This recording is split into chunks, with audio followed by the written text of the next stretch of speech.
Allô Sandrine! Allô Laetitia, ça va bien? Ça va bien toi? Oui!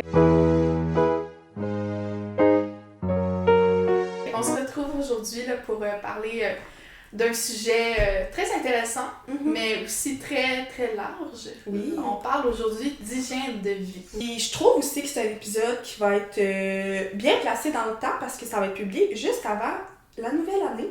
Et on sait que quand c'est le 1er janvier, souvent les personnes se donnent beaucoup de résolutions. Et même si on ne parle pas exactement de résolution pendant cet épisode-là, je pense que ça va quand même pouvoir faire un beau lien, puis peut-être aider les personnes à être un petit peu plus nuancées dans leurs objectifs pour la nouvelle année. Absolument, parce qu'en fait, même si on parle pas de résolution, souvent les résolutions vont toucher l'hygiène de vie dans les faits. Et donc, parce que l'hygiène de vie, comme on va en parler un peu plus, là, c'est quand même un bon rapport avec la santé mentale. Avec la santé en général, mais aussi là, avec la santé mentale. Puis, ben, tu sais, comme on va le voir un peu plus loin aussi, là, négliger son hygiène de vie, négliger ses habitudes de vie peut être nocif, mais trop surveiller son hygiène de vie, ne pas avoir de nuances, puis trop comme être sévère envers soi-même, peut aussi être nocif pour la santé mentale. Ouais. C'est vraiment une question d'équilibre, puis en fait, souvent dans les résolutions, ben, on va manquer un peu d'équilibre là-dedans. Ouais, on va être beaucoup dans le trop, tu sais, ça me fait un petit peu penser au trop tout rien. Tout ou rien, pas trop tout rien. Le tout ou rien. Oui. Souvent, c'est ça beaucoup qu'on va parler, puis je pense que les humains de nature, on est comme ça. Absolument. Ben, tu sais, est-ce que tu demanderais à ton fils de 5 ans d'être capable de te réciter les 50 premières décimales de pi, par exemple? Ou est-ce que tu lui demanderais de t'expliquer c'est quoi la physique quantique? Non, il y a 5 ans, tu dirais, hey, c'est pas adapté, c'est comme trop loin pour lui, peut-être qu'il va être capable un jour, mais c'est comme trop gros, il y a trop d'étapes à faire avant. Ben, c'est comme si, dans le fond, quand tu prends certaines résolutions, des fois, ben, c'est comme si c'est ça que tu te demandais à toi-même. Ouais. Tu vois tout de suite, genre, la dernière étape, puis ben, t'es tellement focusé là-dessus, ça peut être un objectif éventuellement, mais sauf qu'il faut le décortiquer. Ouais, plus un objectif à long terme qu'à court terme, qu'en seulement une année. C'est ça. Puis en fait, aussi, un des problèmes, c'est que souvent, les gens, avant de vouloir changer certaines choses dans leur quotidien, certaines choses dans leur hygiène de vie, ben ils vont être en situation de crise quand ils vont aller demander de l'aide. Puis cette situation de crise-là, ben autant plus elle va être grosse, mais plus que le besoin de faire un contrepoids va être gros aussi. On va avoir l'impression qu'on veut tout de suite que ça aille comme mieux parce que c'est très inconfortable comme situation. Oui. Bref, on parle un peu de tout ça. Puis en fait, l'hygiène de vie, quand on parle de nuances, tu sais, Laetitia, t'as-tu la même hygiène de vie que moi? Je pense pas. Non. Puis est-ce que j'ai la même hygiène de vie que toi? Non. Non plus, hein? Puis est-ce qu'il y a une de nous deux qui gagne la palme d'or de l'hygiène de vie? C'est moi, non, c'est pas vrai. Non? Je t'annonce que non, tu es delusional. C'est une blague. Puis sérieusement, l'hygiène de vie, il n'y a pas un modèle universel. Ouais, puis c'est ça, j'ai l'impression qu'on voit beaucoup. C'est le modèle parfait où on va mettre en valeur un modèle, mais c'est que ça peut pas fonctionner pour tout le monde. Puis moi, je trouve que c'est ça qui est beau, c'est de réussir à s'adapter à nos besoins, puis notre hygiène de vie peut être différente tout au long de notre vie. Dans le sens que peut-être que on vit un moment plus difficile, puis que notre hygiène de vie, oui, on en prend soin, mais qu'on va avoir des... Par exemple, on va moins bouger que l'été quand on se sent super en forme, tu sais. C'est toujours un petit peu... Ça s'interchange, puis c'est fluide, en fait, notre hygiène de vie. Donc, je pense que des fois, on se compare aux autres, mais des fois, on peut aussi se comparer à nous. Par exemple, il y a 6 mois. Tu sais, je pense à des personnes, une femme enceinte, c'est certain qu'elle ne pourra pas faire absolument les mêmes activités qu'elle faisait lorsqu'elle n'était pas enceinte. Donc, ton hygiène de vie va être différente à plusieurs moments dans ta vie. C'est ça, absolument. Puis écoute, moi, un des trucs, je me rappelle quand on en était parlé avant même de commencer le projet du podcast ensemble, quand je t'avais parlé de l'hygiène de vie, c'est que souvent, on va avoir l'idée que l'hygiène de vie apporte du bonheur. L'hygiène de vie apporte une bonne santé mentale. Faut switcher ça aussi. Ouais. En fait, c'est une relation qui est bidirectionnelle. Ça va dans les deux sens. Quand tu vas bien dans ta vie, quand t'es heureux, quand t'as du bien-être, c'est plus facile d'avoir une bonne hygiène de vie. C'est pas juste que ça c'est pas juste en fait que tu vas avoir une bonne hygiène de vie et après tu vas être heureuse, c'est quand tu es heureuse, c'est plus facile d'avoir une bonne hygiène de vie. Ouais. Donc c'est normal quand tu es une période plus difficile de ta vie, d'être figé, d'avoir des habitudes dont tu vas être moins fier. Ouais. Puis c'est comme ça que ça fonctionne en fait. Ouais, c'est ça, c'est que l'un impacte l'autre, puis parfois ça va être plus difficile, puis réussir d'aller, tu sais là je donne l'exemple d'aller marcher, si normalement toi t'es une personne qui marche, je sais pas, 15 minutes par jour, puis là tu vis un moment plus difficile, ça se peut que un 15 minutes ça soit trop pour toi, donc tu vas décider de faire un 5 minutes, puis c'est tout à fait correct. Puis c'est ça que je trouvais vraiment intéressant quand tu avais parlé, que c'était pas seulement, oui, l'hygiène de vie impacte notre santé mentale, mais notre santé mentale va aussi impacter notre hygiène de vie. Donc je pense que c'est bien à parler parce que on voit souvent seulement que l'hygiène de vie aide la santé mentale, mais on voit pas le contraire. C'est ça, exactement, oui. Puis voilà. On parle beaucoup d'hygiène de vie depuis tantôt, mais moi j'aurais peut-être envie en fait tout simplement qu'on commence par le définir. Oui, mais c'est quoi l'hygiène de vie? En fait, c'est l'ensemble des habitudes de vie qu'on va adopter pour avoir une bonne santé physique, mais aussi une bonne santé mentale. Tu sais, ça va comprendre quand même beaucoup de choses. Les activités physiques, le sommeil, l'utilisation des réseaux sociaux, notre consommation. Après ça, j'en oublie sûrement. On a la gestion du stress. Donc, on en a le réseau social aussi. Le réseau social. Je sais pas si j'ai dit sommeil. En tout cas, tu sais, il y a vraiment beaucoup de choses qui incluent l'hygiène de vie. C'est pas seulement... Tu sais, j'ai l'impression qu'on va peut-être un peu plus entendre l'hygiène de vie. On va penser à manger, bouger, mais c'est plus large que ça. Puis c'est le fun aussi de se dire que c'est plus large que ça. Donc, si pendant un moment, tu as plus de difficultés d'en faire un, ben il y a d'autres aspects que tu peux utiliser pour avoir une meilleure hygiène de vie. Ah, absolument. Puis en fait, tu as parlé un petit peu plus tôt là, que c'est ce qu'on faisait pour maintenir une bonne santé physique et mentale. Encore plus large, c'est quoi la santé? T'aimes ça me poser des bonnes questions? Mais la santé, en fait, là, c'est l'état de bien-être physique, mental et aussi social, souvent qu'on oublie parfois. Puis, qu'est-ce qui est important à dire, c'est que ça consiste pas seulement à être une maladie. Tu sais, parfois, on pense à santé. Est-ce que si je suis pas en santé, c'est parce que j'ai une maladie? Mais c'est pas seulement ça. Tu sais, ça va inclure notre hygiène de vie. C'est ça. Quelqu'un qui est en santé, quelqu'un qui a une maladie peut être en meilleure santé que quelqu'un qui n'a pas de maladie. On se comprend là-dessus. Je veux juste aussi préciser que la définition que tu as donnée, c'est celle de l'Organisation mondiale de la santé, pour pouvoir les citer. Et donc, ce qui, moi, m'amène à un concept que j'ai appris il y a environ 1 an et demi. En fait, non, 2 ans. Et que j'ai trouvé vraiment très, très, très intéressant et que je voulais partager, c'est le concept de healthisme, ou en bon français, le santéisme.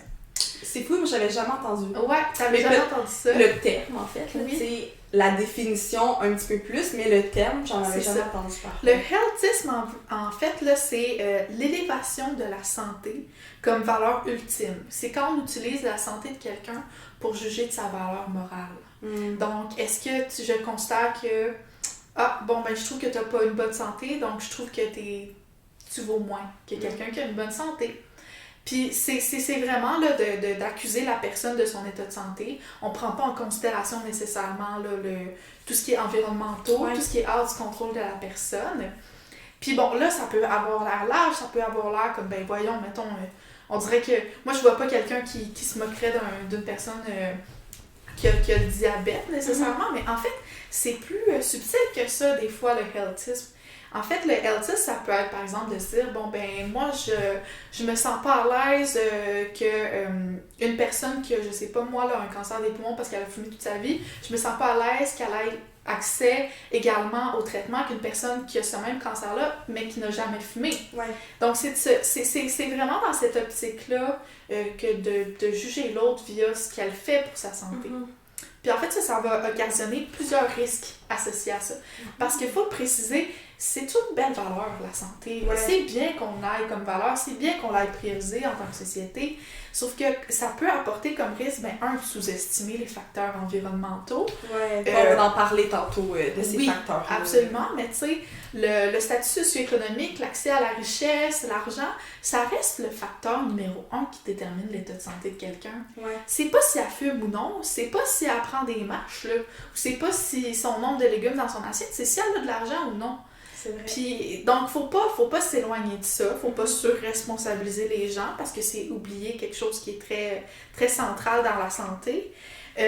Aussi, ça peut nous amener à adopter une posture qui est contre-productive dans l'établissement des bonnes habitudes de vie.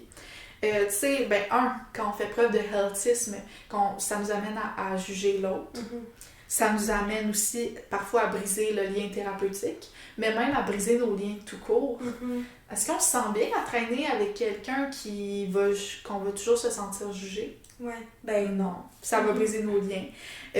On va proposer des solutions qui sont inadaptées. Ouais. Tu sais, par exemple, que tu es avec quelqu'un, justement, là, pour revenir à l'exemple de la cigarette, du tabac, tu es avec quelqu'un qui fume, puis tu es juste comme, arrête de fumer, puis tu n'auras pas le cancer des poumons. OK, mais tu penses-tu que c'est aussi simple que ça, une dépendance? Ouais. Je trouve que ça revient encore dans le tout ou rien, où que les personnes, notre société, on va mettre beaucoup en valeur que la cigarette, c'est pas bon pour la santé, ce qui est tout à fait vrai, mais on va pas nécessairement mettre en valeur que dans la cigarette, tous les produits qu'il y a dans la cigarette, ça rend dépendant. Donc, à partir de là, on perd le contrôle de notre consommation. Puis les personnes, à la place de regarder avec ton ami, je sais pas, qu'est-ce qui pourrait t'aider, ils vont un petit peu plus comme taper sa tête de la personne à la place de l'encourager. C'est ça, absolument. Tu sais, comme, il y a la phrase classique qui est « punir un enfant, puis tu l'apprends pas à arrêter son comportement, tu lui apprends à le cacher. C'est la même chose quand t'es adulte, en fait. Là. Ouais. Puis c'était vraiment important de garder ce lien-là aussi. Puis comme je disais, ça nuit à nos relations avec les gens, de trop vouloir pour eux. Puis je comprends que c'est frustrant. Là. Des fois, on veut tellement juste que la personne prenne soin de sa santé. Sauf que c'est pas en tapant dessus que ça va arriver. Oui, c'est vrai, c'est que des fois, on veut tellement, par exemple, c'est tellement une personne importante pour nous qu'on veut, qu'elle mette toutes les chances de son côté, puis c'est des bonnes intentions qu'on a, là. Mais c'est peut-être de regarder un petit peu, c'est quoi les meilleures actions qu'on peut faire qui vont réellement l'aider pour qu'on puisse garder un bon lien, là. Absolument.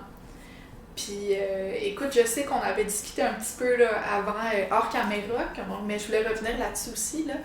Le fait que, comme on disait, c'est pas juste un choix individuel, l'hygiène de vie. Puis ça, je pense qu'en tout cas, c'est un sujet, je trouve ça vraiment intéressant de parler que l'hygiène de vie, c'est pas seulement individuel, parce qu'on va beaucoup remettre le poids sur les épaules de la personne. Donc, on va beaucoup dire, Sandrine, ta santé, c'est de ta responsabilité. Oui, mais il y a une nuance, puis c'est là qu'on va amener la nuance, comme on fait toujours dans nos épisodes. Santé, c'est aussi une responsabilité de la société, de notre communauté.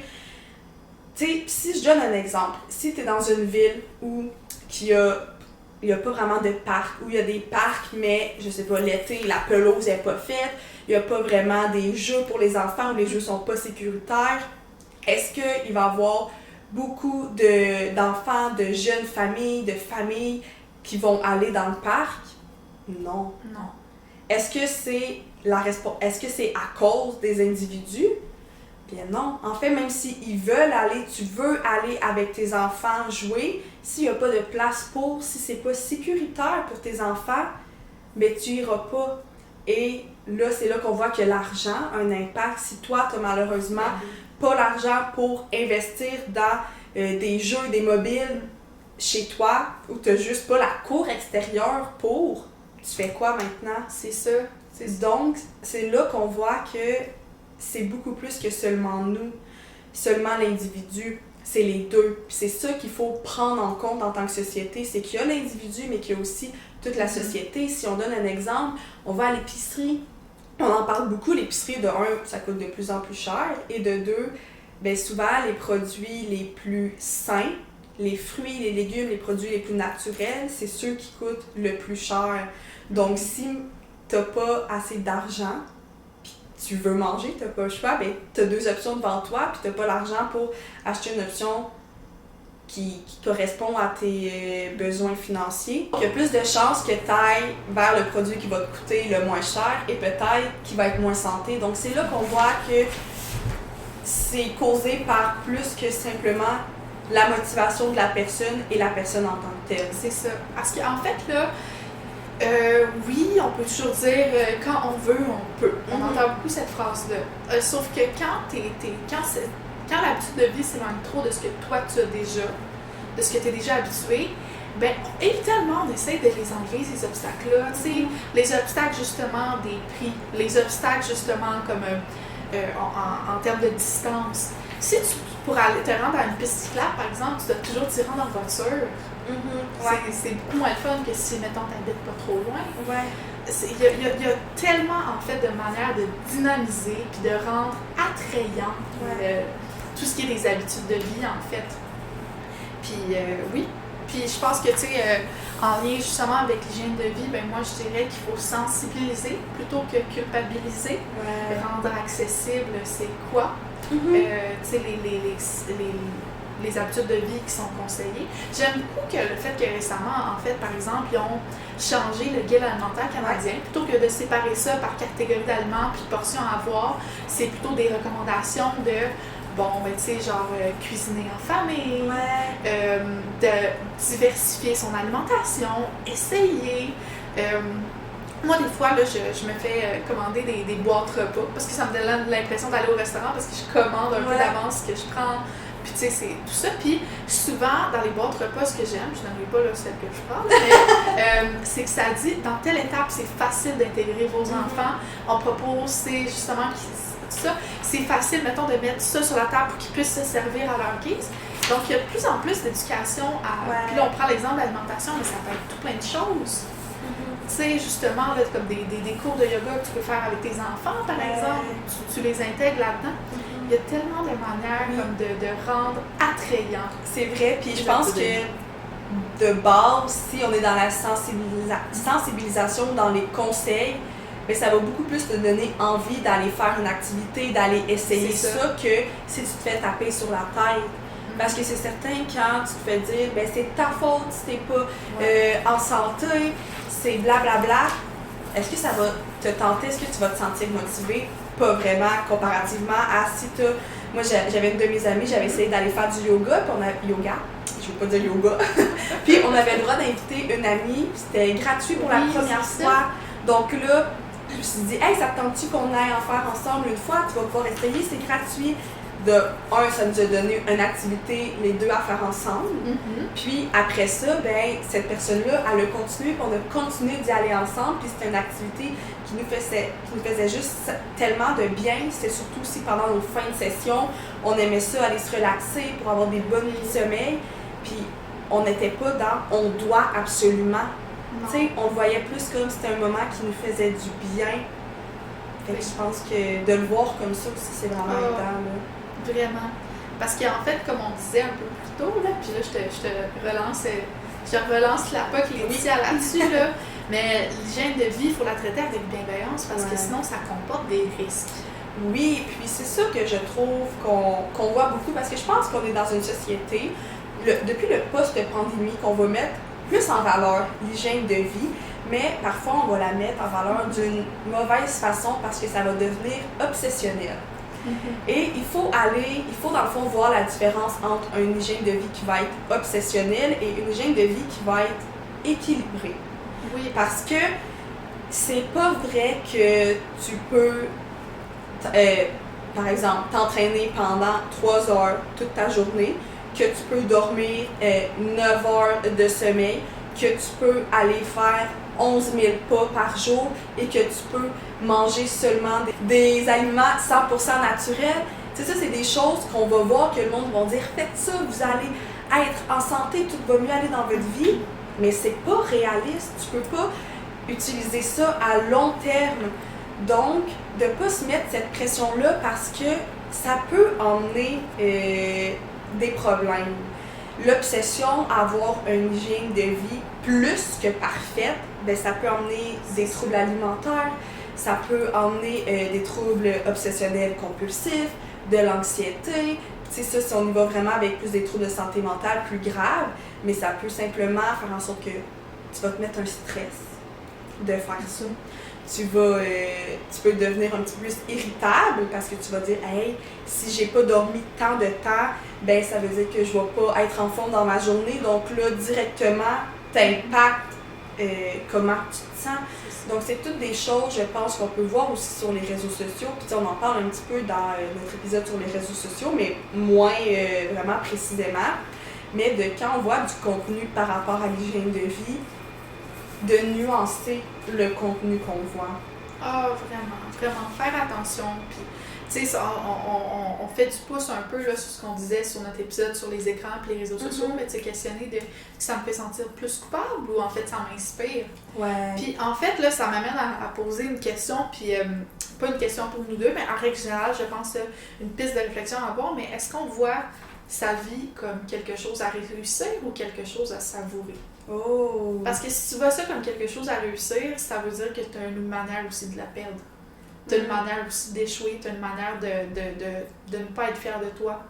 Tu as une manière d'avoir honte. Tandis que si tu vois la vie comme quelque chose à savourer, ben tu veux qu'elle dure longtemps, mais tu veux qu'elle dure de manière positive aussi. Ouais. Parce que en fait, là, tu sais, c'est sûr en fait qu'on peut utiliser, mettons, son hygiène de vie comme manière de... Quand on la néglige comme manière en fait de ne pas prendre soin de soi. Mm-hmm. C'est sûr que ça arrive. Mais tu sais, trop être sévère là-dessus, comme tu le disais, ça peut apporter des troubles alimentaires, ça peut apporter de l'anxiété, ça peut apporter un sentiment de détresse. Mm-hmm. Puis de base, normalement, quand les personnes veulent commencer à mettre en place une bonne hygiène de vie, c'est parce qu'ils veulent aller mieux. Mais si tu vas dans plus que la perfection, parce que c'est même pas dans la perfection, les gens sont beaucoup rendus dans la plus perfection, ben est-ce que ça va t'emmener plus de bonheur, plus de santé? En tant que tel, non. Il y a un concept en fait, puis là je l'ai même pas noté quand j'ai écrit le podcast qui va te surprendre là, peut-être là. C'est le concept de surréalisme. Et là je parle pas du mouvement artistique qui est le surréalisme, je parle du concept... je sais même pas comment on peut le catégoriser, mais en fait, c'est que via notre lien avec les médias, via autant les réseaux sociaux, mais les films, les séries, les livres, c'est quand on se fait une idée de quelque chose, non pas en fonction de ce qui est réaliste, mais en fonction de comment c'est dépeint dans les médias. Et donc, souvent, on peut avoir une relation avec notre hygiène de vie qui est basée sur un surréalisme. Tu sais, à force d'écouter des vidéos genre Get Ready With Me, à force de regarder des vidéos de « Ah, voici comment que je m'entraîne à tous les jours. » Qu'est-ce que je mange dans ma journée? C'est ça. Toi, tu te fais pas une idée basée sur qu'est-ce que tes amis te racontent ou qu'est-ce que ta famille vit ou ce que, en fait, les gens... C'est sur cette création-là qui se crée dans les médias. C'est un surréalisme, en fait. Ouais. Et ça crée des attentes qui sont pas adaptées, qui sont pas réalistes du tout. Ouais. Tu peux pas te comparer à ça. Tu perds. Puis on veut pas perdre. Mais... dans cette optique-là, en fait, là, je voulais aller au point parce que il est possible, quand on réfléchisse à notre hygiène de vie, on se dise, ben j'ai envie de la changer, elle n'est pas adaptée pour moi, je pense que je serais mieux avec autre chose. Puis tu sais quoi, c'est correct, puis c'est très bien. Mais on fait comment? On fait comment? Comment qu'on fait pour cibler ce qu'on veut, ce qu'on peut faire, puis éventuellement l'atteindre? Ouais. C'est là que je trouve que ça ressemble un petit peu avec les résolutions, mais d'une manière plus saine. Plus saine. Mais tout d'abord, la première étape, c'est d'observer. Parce qu'on ne connaît pas aussi bien notre hygiène de vie qu'est-ce qu'on penserait. Souvent, on va surestimer ou sous-estimer ce qu'on fait. Donc, moi, ce que je propose, en fait, pour observer son hygiène de vie, tout d'abord, regarder son temps d'écran, à quoi il ressemble concrètement, les chiffres. Peut-être même des fois tenir un journal alimentaire. On peut aussi parler, par exemple, de décortiquer l'activité physique qu'on fait dans la semaine, décortiquer son temps. Mettons, dans une journée, là, là, t'as, mettons, tel temps de sommeil, tel temps de travail, tel temps... Mais les heures qui te restent, t'es passes à faire quoi? Tu sais, des fois, on se rend pas compte qu'on passe une grosse quantité de temps, en fait, à attendre ou quoi que ce soit. Vraiment d'être dans l'auto-observation, puis dans ce moment-là, de pas se juger, mais juste un petit peu de se dire, je m'auto-observe, je prends en note mes habitudes, puis après ça, je regarde comment je peux les améliorer. C'est ça, absolument, absolument. Ben moi, souvent l'image que je donne là, aux gens que je rencontre, c'est dans cette étape-là, tu es un petit scientifique, tu es un petit explorateur. Ouais. Tu observes. Puis tu observes, tu prends en note les données. Les données, là, ils sont neutres, là. Ils sont pas positifs, ils sont pas négatifs. C'est juste pour savoir de où tu pars, tout Exactement. simplement. C'est ça, il n'y a pas de... il y a pas une meilleure donnée qu'un autre. C'est juste qu'on veut voir ça ressemble à quoi. Puis quand tu fais cet exercice-là, tu vas être encore plus capable après ça de t'ajuster en lien avec tes propres besoins à toi et non ceux des autres. Là. Exactement, oui. Puis après, ben, il y a autre chose aussi qu'on doit observer. Oui, ben, ça va être d'observer en fait c'est quoi les obstacles de notre hygiène de vie. C'est quoi les raisons qui nous ont menés à avoir ces habitudes-là qu'on veut modifier. Par exemple, est-ce que c'est parce qu'on n'en connaît pas assez sur le sujet? T'sais, moi, je peux te donner l'exemple que niveau financier, c'est pas la chose que je connais le plus. Donc, est-ce que c'est parce que je m'y connais pas assez? Est-ce que c'est parce que mon environnement a ces habitudes-là? Tu sais, si tu es avec des amis qui font beaucoup de sport, ben souvent on va le voir, toi aussi tu vas en faire beaucoup, ça va te motiver, vous allez faire des activités, aller faire une randonnée, comparativement à si tu es avec des proches qui vont être plus sédentaires, ben ça se peut que ça soit plus difficile pour toi de modifier ces habitudes-là. Donc de regarder vraiment, c'est ça, c'est quoi les obstacles? Est-ce que c'est parce que tu as peur du changement? Tu sais, il peut en avoir beaucoup. Puis je pense que des fois, on s'en rend pas nécessairement compte. Puis c'est pour ça, je pense que certaines personnes peuvent dire si on veut, on peut. Oui, mais il faut regarder c'est quoi les obstacles qui sont devant nous. Tu sais, si je me donne un exemple, tu fais une course, mais il y a 10 comptes devant toi un petit peu partout. Si tu ne regardes pas, mais tu vas pas savoir par où passer. Donc, ça va te prendre beaucoup plus de temps comparativement à si tu sais sont où, puis que tu les enlèves ou que tu les modifies un petit peu, tu vas être capable d'y aller. Absolument, exactement. Puis ben, une fois que ces observations-là sont faites, on peut commencer à réfléchir à la question des objectifs. Oui. En intervention, souvent on va conseiller que les objectifs respectent une règle, la règle du SMART, S-M-A-R-T, qui est un acronyme. Donc, ça ne doit pas juste être intelligent puis avoir une belle paire de lunettes. Ça doit aussi, en fait, là, tout d'abord être spécifique. L'objectif ne peut pas être trop général. Par exemple, ça peut pas juste être je veux mieux dormir. Ouais. C'est tellement pas spécifique, mieux dormir. Ça peut vouloir dire tout et n'importe quoi. Ouais. Faut ensuite que ça soit mesurable. Donc, si par exemple, on reprend l'action de sommeil, ben bon, je veux avoir un sommeil plus réparateur, être plus énergisé le matin, être productif plutôt le matin, par exemple. Bon, mesurable, je dirais mesurable, dans ce cas-là, j'aimerais ça comme à pouvoir me lever à 6 heures puis commencer à avoir de la concentration à 8 heures. Bon. Ensuite, qu'il soit atteignable. Ouais. Puis ça, je pense que c'est là-dessus des fois qui est difficile, là. Puis même pour moi-même, des fois, je vais me donner des objectifs qui sont atteignables, mais pas présentement. C'est ça. Qui vont l'être à long terme, mais qui vont pas l'être d'ici un mois. C'est parce que des fois, on attend tellement de ressentir un inconfort qu'on voit l'objectif très loin comme étant la porte de sortie de cet inconfort-là. Tandis que c'est tellement juste quelque chose de progressif dans les faits. Donc oui, c'est important que ça soit atteignable, même si, tu sais, l'objectif que tu te fixes n'est pas obligé d'être le dernier objectif que tu vas te fixer. Ça peut être juste la porte numéro 1 pour sentir que tu es capable, puis après, là, tu t'en fixes d'autres, tout simplement. Ensuite, il faut qu'il soit relevant, pertinent. Donc, il doit être en lien. Ça, théoriquement, si tu as bien observé au début, il reste d'être plus pertinent. Puis finalement, il faut qu'il soit temporel aussi. Ça peut pas juste être comme je vais faire à m'emmener ou j'essaie de réussir à m'emmener. Ça peut être, par exemple, je veux que les 2 prochaines semaines, par exemple, je passe ma consommation de 5 consommations à 4 dans les 2 prochaines semaines. Puis là, tu sais, je le recalcule à ce moment-là. Puis un bon truc aussi, des fois, parce que je sais que les personnes au niveau temporel, tu sais, ils vont être dans d'ici 1 an, puis c'est correct on peut s'en faire des objectifs d'ici 1 an, mais après ça va être plus l'objectif général, mais après ça, avoir des objectifs plus précis. Donc, pour me rendre là d'ici un an, qu'est-ce que je fais cette semaine? Qu'est-ce que je fais l'autre semaine? Donc, je pense que ça peut être aussi une bonne manière de rendre nos objectifs plus atteignables. Parce que je pense aux personnes qui ont peut-être comme la facilité d'avoir des objectifs comme plus grands un petit peu, donc qui vont être plus à l'année. Ben, tu peux t'en donner un à l'année, vraiment ton objectif le plus grand, mais après ça, comment tu vas réussir à l'atteindre, ben ça va être avec des plus petits objectifs. Absolument. Laetitia, est-ce qu'on a besoin de faire ça tout seul? Ben non, bien évidemment que non. Puis je pense que c'est important de savoir qu'il y a des professionnels qui sont là pour nous appuyer dans nos objectifs, dans notre hygiène de vie. On peut avoir des nutritionnistes, donc ça va être un petit peu plus par rapport à l'alimentation. Il peut aussi avoir une indication qui va être plus précise, donc ça va être avec un pharmacien, avec un médecin. Après ça, il peut avoir aussi des cliniques vraiment spécialisées dans certaines choses comme des cliniques de sommeil. On va aussi avoir les entraîneurs sportifs, des kinésiologues, les travailleurs sociaux, psychologues, ergothérapeutes. En fait, c'est ça, il y a plusieurs professionnels, puis je pense que c'est important de se renseigner, puis d'aller vers des professionnels qui sont fiables. Oui, qualifiés pour te dire ça.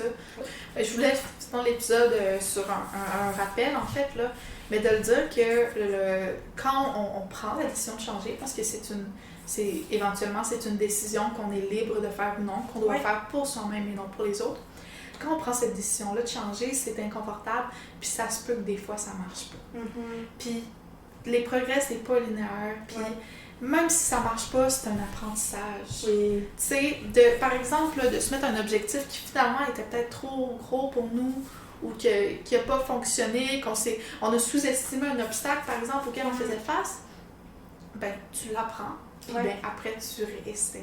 Ouais. Tout simplement. Puis c'est vrai, puis tu sais, même avec la méthode SMART, ça a beau être une méthode qui a été prouvée scientifiquement, mais il y a des choses qu'on ne contrôle pas dans nos vies, donc des situations difficiles qui vont arriver puis qui vont faire en sorte qu'en fin de compte, tes objectifs que tu t'étais donnés, ben ça ne pourra pas fonctionner pendant cette période-là, puis c'est correct aussi, donc d'être doux avec soi-même envers les objectifs qu'on se donne, je pense que c'est c'est comme la base un petit peu, puis je sais que des fois c'est plus facile à dire qu'à faire, mais d'essayer de se le rappeler. C'est ça. Puis là, on a beaucoup parlé comme d'obstacles qui sont externes, tu sais, au niveau de l'environnement. Tu sais, on a donné l'exemple, par exemple, que marcher l'hiver, c'est moins... disons que c'est moins intéressant que marcher l'été dans des belles conditions avec une petite brise dans les cheveux. Un petit peu moins de glace par terre. Oui, c'est ça. Tu sais, quand t'as pas peur là, de péter la gueule, c'est ça, c'est plus agréable de marcher. Mais il y a aussi des obstacles qui sont internes. On a tourné là, il n'y a pas très longtemps notre épisode sur la neurodivergence. Une personne TDA ou TDAH a beaucoup de difficultés au niveau des fonctions exécutives. Donc tout ce qui est par exemple de réfléchir, la mémoire, tout ça, ça va être beaucoup plus difficile. Donc c'est des obstacles qui sont handicapants et qu'on ne peut pas... les diagnostics sont pas parfaits. Ça veut dire qu'il y a des gens qui auraient ces diagnostics-là, mais qui ne le savent pas. Il y a des gens qu'on va rencontrer qu'on ne saura pas qui vont avoir ces diagnostics-là ou qui ont ce profil-là. Donc, on ne connaît pas parfaitement, des fois, c'est quoi nos obstacles ou les obstacles des autres. C'est pour ça qu'on ne peut pas toujours penser que quand on veut, on peut. Ouais, je pense que ça finit bien l'épisode. Ben oui. Puis, je voulais simplement dire que c'est le dernier épisode avant Noël. Oui. Donc, nous, on va pouvoir se retrouver le 7 janvier. Et si jamais vous avez manqué les épisodes, ben, ça va être le bon moment pour vous d'aller les écouter. Ça peut être une belle activité à faire en famille aussi. Oui, autour là, d'un petit breuvage chaud, à regarder la neige dehors, puis se dire « Mon Dieu, que je suis contente de ne pas avoir à sortir aujourd'hui. » Oui, exactement. L'épisode, on se dit à l'année prochaine. Oh, à l'année prochaine!